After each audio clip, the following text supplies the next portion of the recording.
Welcome back to panel de super heroes ahoy. तो आज हम बात करेंगे, एक क्विक सा टॉक है नागराज का और सुपर कमांडो ध्रुव की जो सीरीज़ थी, Dracula series.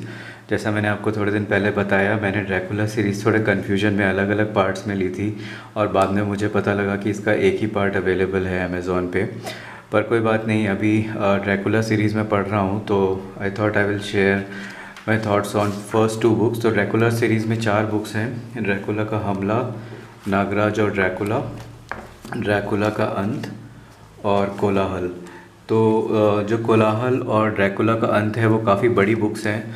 I think almost 120 pages और उससे भी ज़्यादा है शायद कोलाहल में। हाँ, 120 पेजेस हैं इनमें। और फर्स्ट 2 पार्ट्स के पेज लेंथ है 70 पेजेस। तो मैं आपको ऐसे ही थोड़ा इनका स्टोरी का ओवरव्यू देता हूँ। तो ये एक बहुत एम्बिशियस सीरीज़ थी, एक ऑलमोस्ट कहें कि एक ड्रीम प्रोजेक्ट था अनुपम सिन्हा जी का। तो अनुपम सिन्हा और जॉली सिन्हा की ही टीम है इसमें। और इसमें जो ड्रैकुला के इथोस होते हैं उसको राज कॉमिक्स यूनिवर्स में समाया गया है। तो इसमें जो मेन कॉन्सेप्ट्स है वो है काउंट ड्रैकुला का जो मिथ है, उसमें एक रोमानियन कासल होता है, ब्रैम स्टोकर्स ड्रैकुला का जो एक काउंट ड्रैकुला का कासल होता है उसको दिखाया गया है। फिर उसमें मेन थीम्स यही चलती हैं कि ड्रैकुला को कैसे पकड़ा जाता है और उसको ट्रैप कर लिया जाता है। एक वैम्पायर उन्मूलन समिति है जो मेनली वैम्पायर हंटर्स जैसे होते हैं और वो ड्रैकुला को ट्रैप करके रखते हैं। उसके बाद जो इस यूनिवर्स के विलेंस होते हैं जैसे गुरुदेव और नागपाशा, वो लोग ड्रैकुला को वापस से इन्वोक करना चाहते हैं, वापस से उसको जीवित करना चाहते हैं ताकि वो जितने भी सुपर हीरोज़ हैं सबको मार सकें। तो ये वाला एक बैकड्रॉप रहता है। उसके बाद वो जैसे जैसे ड्रैकुला को वापस से इन्वोक करना चाहते हैं उनको काफ़ी कठिनाई का सामना करना पड़ता है। एक वैम्पायर वोल्फ, एक भेड़िया वैम्पायर उनको मिलता है। उसके बाद ये स्टोरी ऐसे चलती है। फिर इसमें सेंट यूलेजियन जिन्होंने पहले ड्रैकुला को ट्रैप किया था वो तो अभी जीवित नहीं है, पर उनकी एक वंशज होती है डिसेंडेंट लोरी, एक लड़की होती है जो अपने ब्लड से उसको वो बोलती है कि मुझे रोमेनिया की सरकार ने इस किले में भेजा है, तो उसके ब्लड सैंपल के लिए। और वो सैंपल का डीएनए मैच कर गया है और वो वापस से इस कासल में आती है। तो जैसे डीएनए टेस्टिंग होता है, जैसे हेरिडिटी का टेस्टिंग होता है, वैसा ही कुछ दिखाया है यहाँ पे। और वो जैसे उनको पता चलता है कि ये शैतान ड्रैकुला को वापस से निकालने की कोशिश कर रहे हैं, उनमें लड़ाई होती है। इस बुक में मुझे ये अच्छा लगा कि इसमें एक प्रॉपर स्टोरी है। स्टोरी प्रॉपर बाकियों में भी होती है, बट जैसे ये इसमें कुछ जल्दी नहीं है नागराज या ध्रुव को दिखाने की। इसमें नागराज ऑलमोस्ट, इसमें जो पहली बुक में तो ध्रुव ऑलमोस्ट जब लोरी काफ़ी मुश्किल में आ जाती है तब जाके, अब देखिए ऑलमोस्ट 40th पेज पे ध्रुव की एंट्री होती है। तो इसमें जो second half of the book है उसमें ध्रुव के काफ़ी एक्शन सीक्वेंसेस है और ये इतनी टाइट और ग्रिपिंग स्टोरी है। इसमें राज कॉमिक्स के कैरेक्टर्स, सुपर हीरोज़ भी दिखाए गए हैं और जो वैम्पायर यूनिवर्स के कैरेक्टर्स हैं उनको भी दिखाया गया है। और कॉन्स्टेंटली थीम्स हैं वैम्पायर बनने की और कैसे ये कैरेक्टर्स फाइट करते हैं, कैसे कैसे बॉडी को मेनली बॉडी में डिफरेंट सोल्स ट्रांसफॉर्म हो जाती हैं, ट्रांसमॉग्रीफाई हो जाती हैं, ये सब कॉन्सेप्ट दिखाए हैं। तो इसके एंड में जो पहली बुक है उसके एंड में होता है कि ध्रुव जीत जाता है और बाद में ये दिखाया गया है कि गुरुदेव और नागपाशा प्लान करते हैं कि नागराज को इस पूरे प्लॉट में फंसाने का।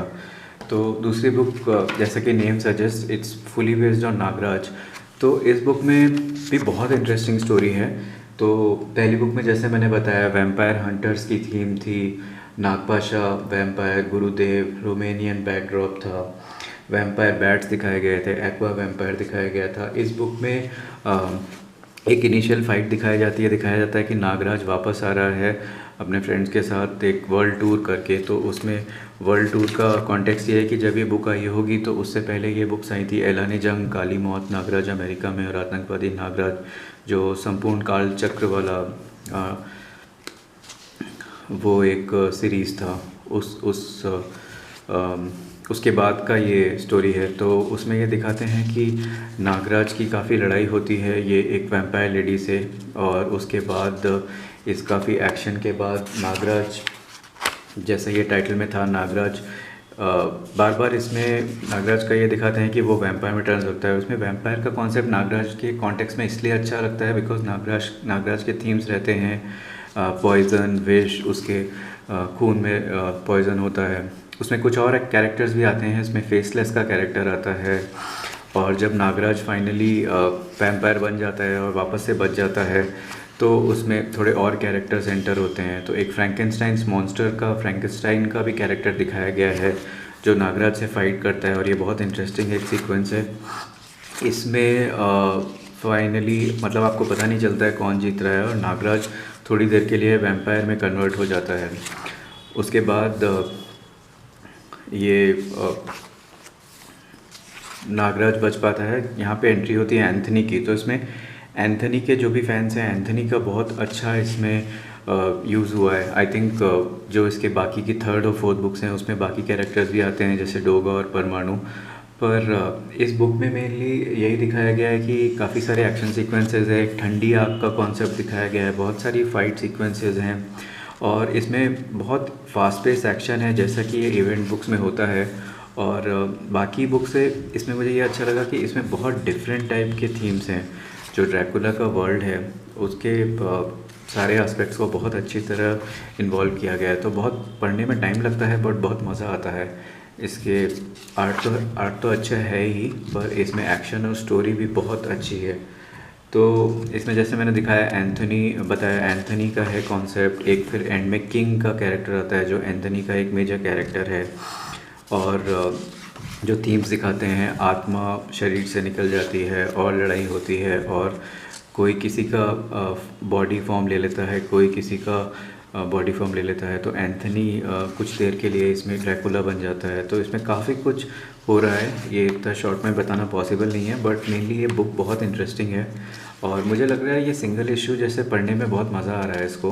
तो अगर मैंने संपूर्ण ड्रैकुला नहीं भी लिया है तो भी इट्स नॉट बैड। तो काफ़ी मज़ा आ रहा है ये बुक्स पढ़ने में। तो यहाँ के एंड में वापस से नागराज गुरुदेव जो एक तंत्र का जाल बिछाते हैं उससे ट्रैप कर लेते हैं ड्रैकुला को, और वो फॉर दैट मोमेंट कंट्रोल हो जाता है, और उसके लिए यही दिखाते हैं कि इसके नेक्स्ट पार्ट्स में अभी वो वापस आएगा।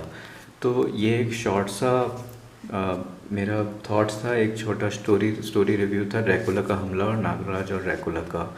तो thanks for this and please do like and subscribe the channel. And next part में हम बात करेंगे जब भी मैं ये ख़त्म कर पाऊँगा ड्रैकुला का अंत और कोलाहल। So thank you for watching panel days, see you in next video.